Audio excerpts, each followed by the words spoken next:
इमरान खान साहब आखिर कब वापस आ रहे हैं, जेल से रिहा कब हो रहे हैं, तो उनके सितारे, उनके हाथों की लकीरें क्या कहती? सितारों का इल्म कोई इल्म नहीं, एक मफरूज़ा है और मफरूज़ों पर बात नहीं करता। कैदी नंबर 804 200 मुल्कों में चले जाएं, जहाँ पता चले कि आप पाकिस्तानी हैं तो लोग आपसे पूछेंगे कि कैदी नंबर 804 कब रिहा होंगे। कैद में पड़ा हुआ एक कैदी जिसकी पूरी दुनिया में पुकार है कि उसे छोड़ दो, लेकिन उसका मुकद्दर साथ नहीं दे रहा। ये कैदी नंबर 804 कहता है कि मुझे आदत है, मैं आखिरी गेंद तक खेलता हूँ। और जब हम नीचे आते हैं तो शिफ फैमिली के लोग कहते हैं कि हमें आखिरी सांस तक जंग लड़ना आती है। अस्सलाम वालेकुम, टीवी टुडे डिजिटल के साथ मैं हूँ आपकी होस्ट नूर अमानुल्लाह। नाज़रीन, मेरे साथ मौजूद हैं नामवर पामिस्ट जनाब सादिक मलिक साहब। इनसे जानेंगे कि आखिर कब आ रहे हैं पाकिस्तान तहरीक इंसाफ के चेयरमैन इमरान खान साहब बाहर, और कब बनेंगे वो एक बार फिर पाकिस्तान के वजीर आज़म। चलते हैं सादिक मलिक साहब की जानिब और इन्हीं से जानते हैं। अस्सलाम वालेकुम। वालेकुम अस्सलाम रहमतुल्लाहि व बरकातहू।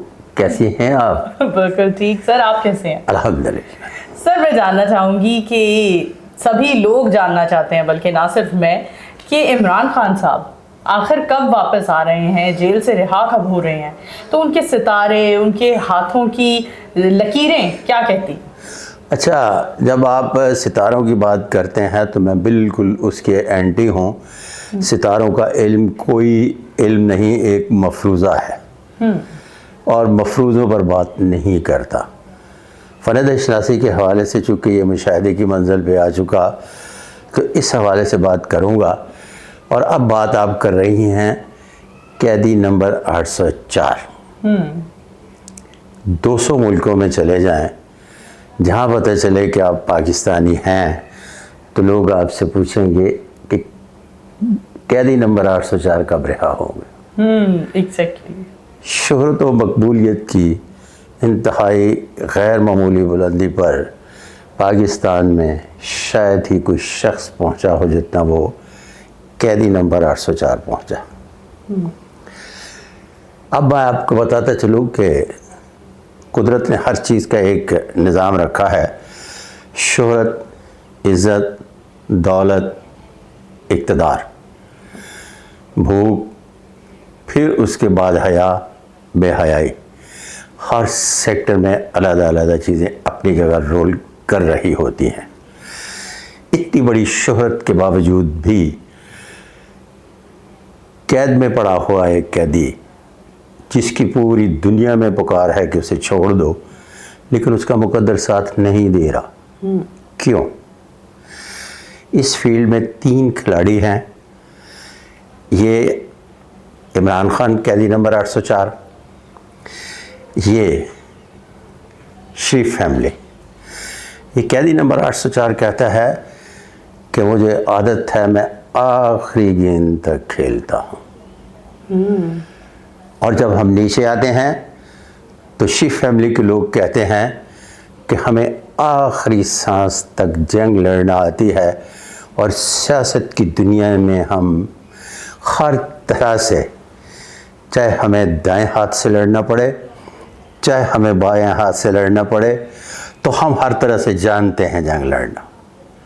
और तीसरी तरफ एक बड़ी ही अहम शख्सियत जनाब आसिफ अली जरदारी बैठे हैं, जो न तो लड़ते हैं न भिड़ते हैं, सिर्फ चाल डालते हैं और सामने वाले जितने भी लोग बैठे होते हैं उनके चारों शाने चित कर देते हैं। अब इसका मतलब है कि असर हाज़िर में जो गेम हो रही है इसमें 3 खिलाड़ी खेल रहे हैं और ये तीनों अपनी अपनी किस्मत के हवाले से खेल रहे हैं। किस्मत आसिफ अली जरदारी साहब का भी साथ दे रही है और इसमें मैं पहले एक मिस्टेक कर चुका हूं जिसको मैं ऑन कर चुका। दूसरा, मियां साहबान की भी किस्मत साथ दे रही है। तीसरे खिलाड़ी इंतहाई मोहतरम जनाब इमरान खान साहब के हाथ पर मुकद्दर की लकीर जो पाई जाती है तो थोड़ी सी बिखरी हुई है, जो अभी साथ देती हुई दिखाई नहीं देती, कुछ अर्सा इंतज़ार करना पड़ेगा, वल्लाह अलम बिस्साब। अच्छा, बहुत सारे जो लोग हैं जो सितारों से हिसाब करते हैं, उनका कहना है कि इमरान खान साहब सितंबर में उम्मीद है कि बाहर आ जाएंगे। आप इस प्रेडिक्शन को कितना सही समझते हैं? आपके नज़दीकी कितनी अहमियत रखती है?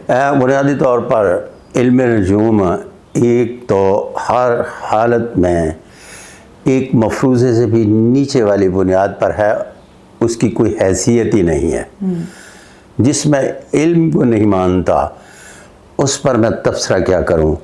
क्यों? इसलिए कि इल्म नजूम बुनियादी तौर पर अपना कोई चार्ट ही नहीं है उसका। वो एक एस्ट्रोनॉमिस्ट का चार्ट है जिस पर वो अमल करते हैं। और इल्म नजूम के हवाले से तो उलमाए इकराम से लेकर बाकी भी आम फहम के आदमी से पूछ लें, जिसको इल्म सियारगान से दिलचस्पी है तो वो बताएगा कि इल्म नजूम बुनियादी तौर पर मुकद्दर शनासी नहीं है। हाथ की लकीरों का इल्म बाकायदगी से मुकद्दर शनासी है, और सदियों से यूँ करके जब हाथ का निशान दिखाया जाता है तो ये इस बात की अलामत है कि इससे किस्मत का हाल जानने की कोशिश की जाती है। यूँ जब करते हैं तो इसका भी मतलब है कि कोई किस्मत का हाल आपसे पूछ रहा है। इसका मतलब ये हुआ कि जिसमें इल्म फ़न के बारे में एक टोटली ज़र्रा भर भी यकीन नहीं करता, और मैं इंडिया में बाकायदगी 4 दफ़ा गया और बाकायदगी से ये सवाल पैदा किया कि यहाँ मैं नूर आपको बताता चलूँ कि ये time of birth, place of birth और 3 चीज़ें मांगते थे और कहते थे कि हम आपको सही बताएंगे कि आपकी किस्मत क्या कहती है। तो मैंने कहा ये तीनों चीज़ें ले लें, time of birth, place of birth और ये वो दिस एंड दैट, और फिर ये बताएं कि आप किसका हाल पढ़ रहे हैं। जिसकी जन्म कुंडली या जैसा है, ठीक है, ये नर है या मादा, घोड़ा है या घोड़ी, गधा है या गधी, अगर ये पता ही नहीं है आपको कि जिसकी किस्मत का हाल पढ़ रहे हैं ये कौन है, तो ये आपकी date of birth, place of birth और टाइम ऑफ बर्थ क्या कहता है। अब पिछले 75 साल के बाद इनको टुक टुक टुक लगा के ज़रा अब इनको हिलाया है, तो अब इन्होंने एक और कॉलम ऐड कर लिया है और नई जो साइट्स आ रही हैं और ये पुरानी साइट्स पर भी एक और लाइन डाल रहे हैं कि ही और शी। ओके, यानी ये भी बताया जाए, ये भी बताया जाए। क्वेश्चन पुट किया तो आउट हो गए, ठीक है। अब आउट होने के बाद अगला छोटा सा क्वेश्चन पुट कर दिया है कि इस तरह से करते हैं कि ये निज़ाम शमसी का कैलेंडर है।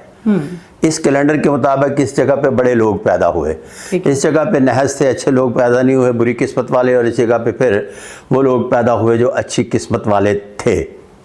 अब यहाँ जब उस दौर में आते हैं जहाँ सियारगान की अच्छी और साथ घड़ी चल रही होती है, तो आपके घर में अगर किसी भी जगह कोई प्रेगनेंसी है और 7 माह से उसको ऊपर हो गए, मामा, चाचा, ताई, फूफो, किसी न किसी घर में, आपके अपने घर में, तो मेडिकल साइंस ने इतनी तरक्की कर ली है कि वो 2 माह पहले बच्चा ऑपरेट कर सकती है।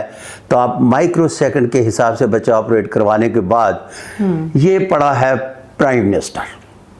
किस चक्कर में पड़े हुए हैं, लोगों को बता रहे हैं कौन बनेगा प्राइम मिनिस्टर। आगे चलते हैं। एक और वर्ड पुट कर दिया, प्राइम मिनिस्टर। तो लोग ये भी जानना चाहते हैं कि पीटीआई के चेयरमैन इमरान खान साहब आखिर कब दोबारा वजीर आजम पाकिस्तान बनेंगे? इसके कोई चांसेस नजर आते हैं उनकी हाथों की लकीरों? अच्छा, इस तरह से है कि पहली बार पहला सिलसिला तो भुगत लें। जब पहला सिलसिला भुगत लें तो फिर अगले सिलसिले की बात करेंगे। ये वो लोग जिनकी मैं बात कर रहा हूँ कि जिनको मैं नहीं मानता, आज अगर कह दिया जाए कि ये दोबारा वज़ीर आज़म बनेंगे तो ये टखा टख शुरू हो जाएंगे। मैं तो जब आप ख़बरें सुनती और पढ़ती हैं इनकी, तो कभी 23 जून को रिहा इन्होंने किया होता है खान साहब को, कभी 13 जून को रिहा किया होता है। और आपने जितने भी इस इल्म फ़न के लोगों के इंटरव्यू किए हैं, उन्होंने अब तक मेरे आने तक कुछ 10-10 बार तो रिहा कर चुके होंगे। एग्जैक्टली। ठीक है, तो कौन सी इनकी बताई हुई रिहाई, कौन सी इनकी बताई हुई कैद, बात बराए बात है। नूर, इस तरह से है कि मैं आपको एक सिंपल सी बात बताता चलूं कि हर बात में एक बात राज की होती है। कैदी नंबर 804 जिस तरह से कहता है ना कि मैं आखिरी गेंद तक खेलता हूँ, वो ये गेम दरमियान में छोड़कर भागेंगे नहीं। दूसरी बार प्राइम मिनिस्टर बनने की जब बात करती हैं तो फिर करेंगे वल्लाह आलम बिस्वाब। यानी फिलहाल आप हमें इस बारे में कोई प्रेडिक्शन नहीं देंगे, कुछ नहीं बताएंगे? अरे बाबा, मैंने बहुत बड़ी प्रेडिक्शन दे दी कि वो मैदान छोड़कर नहीं भागेंगे।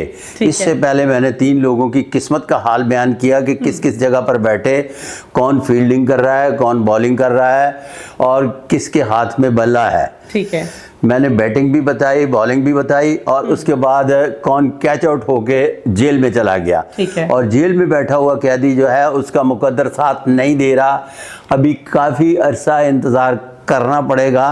अरे बाबा, किस तरह की पेशगी चाहती है? सर यानी काफी अरसा, कई साल हो सकते हैं या महीने हो सकते हैं? देखें, बात यह है कि अभी टेन्योर काफ़ी का मतलब काफ़ी होता है, उसमें महीने नहीं आते। जिस तरह से पहले हमने एक आपके मतलब क्वेश्चन में आंसर किया कि यहाँ 23 जून, 13 जून, 17 जुलाई, जी, तो आप जिन लोगों से प्रेडिक्शन ले रही हैं 10-10 बार तो वो उनको बाहर भी ला चुके, प्राइम मिनिस्टर भी बना चुके। अभी तो हर चीज़ दिल्ली दूरस्थ का लफ्ज़ इस्तेमाल कर रहा हूँ, तो दिल्ली दूरस्थ का मतलब दिल्ली दूरस्थ है वल्लाह आलम बिस्वाब। बहुत खूब सर। जहाँ चेयरमैन पीटीआई के सितारे और उनके हाथों की लकीरें उनका साथ नहीं दे रही, वहीं जानना चाहूंगी कि मरियम नवाज की हाथों की लकीरें क्या कह रही हैं, क्योंकि वो तो छक्कों पर छक्के मार रही हैं। अच्छा, इस तरह से है कि उनके हाथ पर ये जब यूं करके देखती हैं तो ये खुला फासला इस बात को ज़ाहिर करता है कि ऐसे लोग बुनियादी तौर पर क्राउड पुलर होते हैं। ओह। दूसरा ये है कि ये उनके हाथ पर पोर बहुत पतली है, जो इस बात को ज़ाहिर करती है कि उनमें power of speak and speech पाई जाती है। अगर किसी के हाथ पर ये फासला बढ़ जाए और ये पोर भारी हो जाए तो वो टेबल टॉक का मास्टर बनता है। ओह। अगर ये पतली हो जाए तो वो उसमें power of speak and speech दोनों पाई जाती हैं। ठीक है। दिल दिमाग की एक लकीर पाई जाती है, हर काम शिद्दत से करती हैं। जिसको शुरू करती हैं उसको उसके मंतकी अंजाम तक पहुंचाए बगैर दम नहीं लेती। आगे चलते हैं। बहुत एक और थोड़ा सा काम करती हैं कि जिस काम को शुरू करती हैं अपने एमपीएस की बाकायदगी से ड्यूटी लगाती हैं कि ये under the supervision of yours. तो जब ये हो जाता है तो फिर काम रुकते नहीं, हो जाते हैं वल्लाह आलम बिस्वाब। क्या बात है भाई, बहुत खूब। बहुत शुक्रिया सर आपके वक्त का, और क्या बेहतरीन अंदाज में आपने चीज़ें बयान की। इसी के साथ अपनी मेज़बान नूर अमानुल्लाह को दीजिए इजाज़त, दोबारा हाजिर होंगे, तब तक के लिए अल्लाह हाफ़िज़।